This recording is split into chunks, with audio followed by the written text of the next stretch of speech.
What's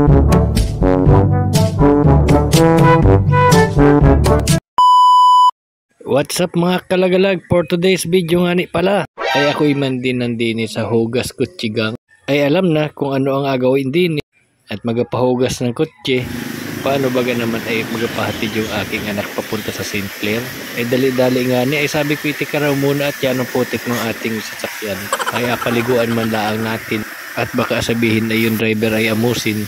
At yun na nga net ako'y dumaan din sa hugas kutsigang. Shoutout muna kay kuya na nag-assist nire at naglinis. At shoutout din kay paring J-Boy Oliva. Sinimula na nga ni kuya ng paglinis. Inisprayan. Ang tawag din sa amin ay papuslit-puslit. Ay habang inapuslitan niya ni kuya ay sabi ko ay mga ilang oras baga naman kaya iyaan matatapos kuya.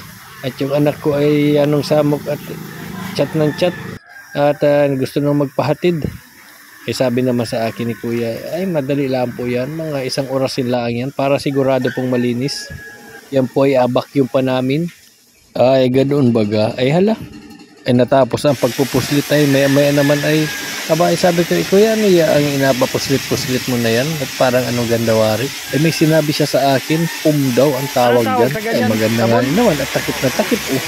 Ipaikot daw niya yung agawin, yung pagbalot ng na yan sa buong sasakyan. Ay kagaling, ay siya't makikita natin kung anong next step ni kuya pagtapos niya rin. Ay pati gulong ay nalagyan pala. Ay lahat talaga at paikot. Ay parang ninja si kuya ay nandini agad sa unahan. Ay nung matapos lagyan lahat ay siguro iriakos-kusin na maya-maya.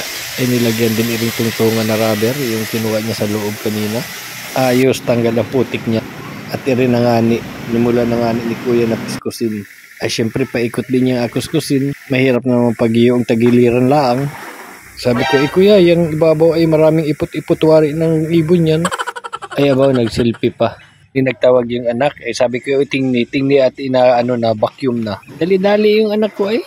Ay mabuti nila at si kuya ay may lahing ninja. Mabilis makuskus, mabilis ma-vacuum. Sabay sabi sa akin ni kuya, boss, tapos na. A few moments later. Ay pagbalik ko man din ng bahay ay dali-dali, sakayan agad ay.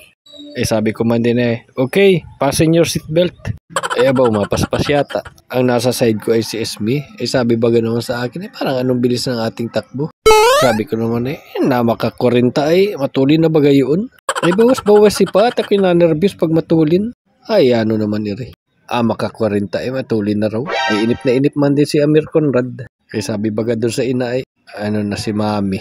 40 lang, ina-nervous na maigi. Pag kaming dalawa ni daddy, 90 ang takbo niyan. Lalo na linti ka na binisto pa 90 pa Ayun, salamat sa panonood mga kalagalag. Shoutout din nga ni pala natin yung mga tropa natin dyan sa 168. Dyan sa bayan.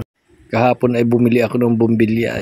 Ayun, binigyan natin din ng sticker yung mga tropa natin dyan. Ingat-ingat mga kalagalag. God bless po. Keep safe to all. Alam na kung saan magapakarwas, hugas kutsigang, malapit laang din sa may munisipyo ng Buwak.